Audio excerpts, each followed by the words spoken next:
Nesta aula, vamos estudar o objeto number.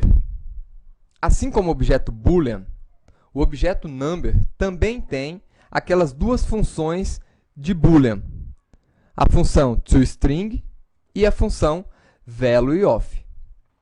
A função toString, como vocês viram, retorna a representação em string do tipo primitivo que está sendo encapsulado nesse objeto, e a função valueOf retorna o próprio tipo primitivo.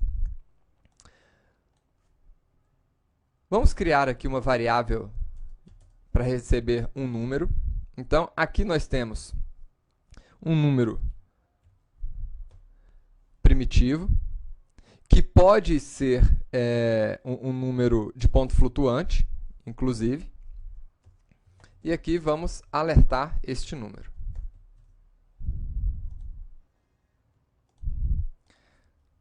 Da mesma forma que nós fizemos com o booleano, vamos ver o tipo desse número. Então, é um tipo primitivo, number, que nós também podemos criar com essa seguinte declaração: new number, né, um novo número, passando o valor primitivo aqui direto dentro da chamada do nosso construtor.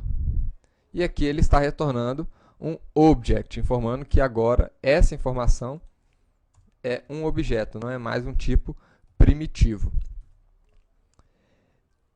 O nosso objeto do tipo number, ele também pode ser criado passando-se aqui uma string com o valor numérico que nós queremos utilizar aqui como referência para criar o número. Então, aqui nós também conseguimos esse valor. O que é feito quando nós passamos uma string? O método construtor ele vai converter esse valor em string para um valor do tipo primitivo e vai utilizar, então, aquele tipo primitivo para suas operações internas aqui nesse objeto number. Uma outra coisa importante a se dizer aqui a respeito do objeto number é que nós temos propriedades, funções, mas nós também temos uma função chamada de função estática ou método estático. Tá? Os métodos estáticos eles não operam sobre os dados aqui dessa instância. Então, por exemplo, quando nós fazemos uma chamada à função valueOf, ele está operando em cima do valor primitivo que está dentro dessa instância do objeto. Essas funções estáticas, elas são independentes de uma instância.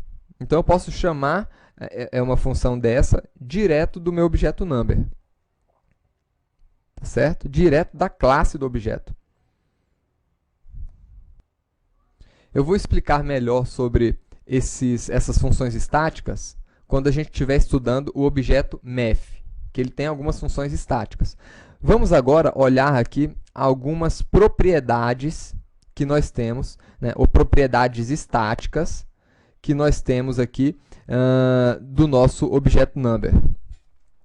Então, por exemplo, nós temos uma propriedade aqui, number.maxValue,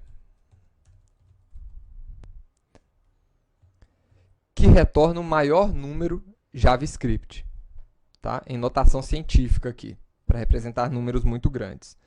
Nós também temos aqui o minValue,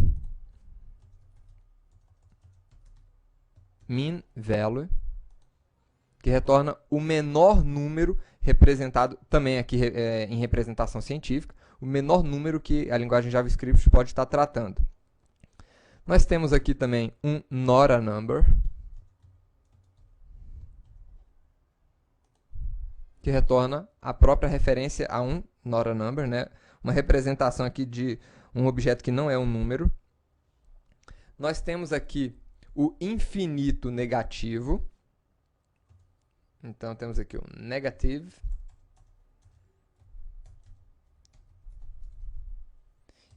Infinity. Né? Que aí acaba sendo indefinido. Negative infinity.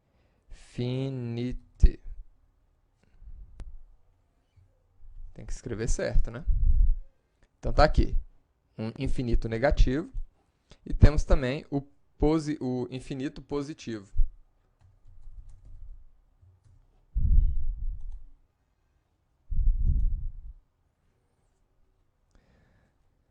Além dessas propriedades, nós também temos algumas funções aqui do objeto number. Vamos aumentar o grau de precisão aqui desse número, por exemplo. Tá bom.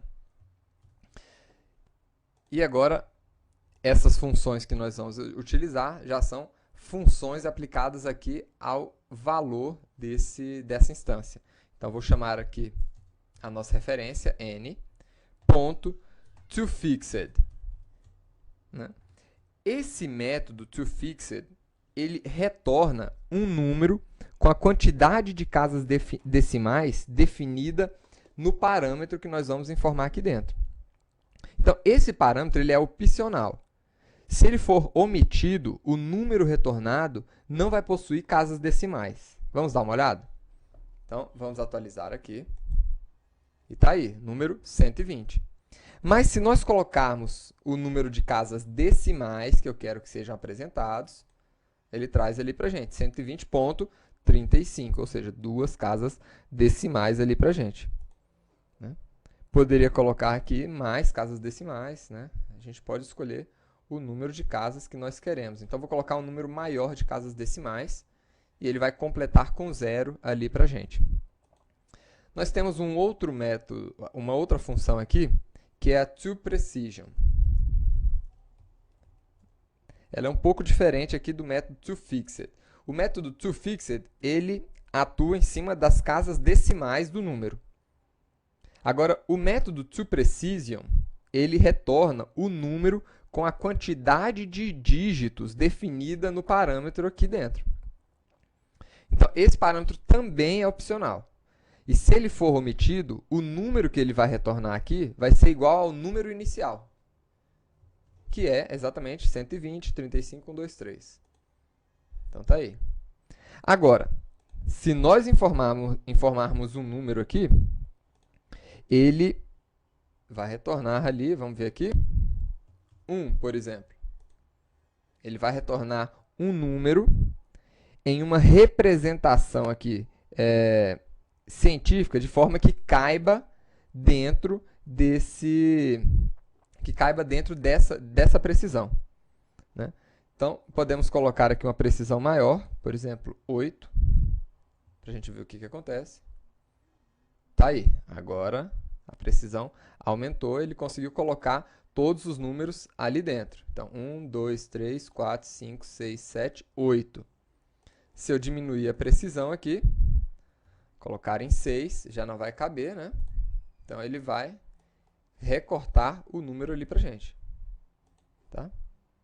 Se eu colocar precisão 3, ele vai retornar o número 120. E se for uma precisão menor do que 3, ele tem que fazer aquela conversão científica para caber o número inteiro dentro de dois dígitos de precisão. Aí ele precisa usar a notação científica. E nós temos aqui uma última função, que é a função exponencial. ToExponential. Essa função, ela converte um número para notação científica. Tá? Então, o parâmetro que nós passarmos nessa função, ele é opcional. Mas se a gente passar, ele deve estar compreendido entre 0 e 20. Tá? Então, ele vai definir aqui o número de casas decimais do número.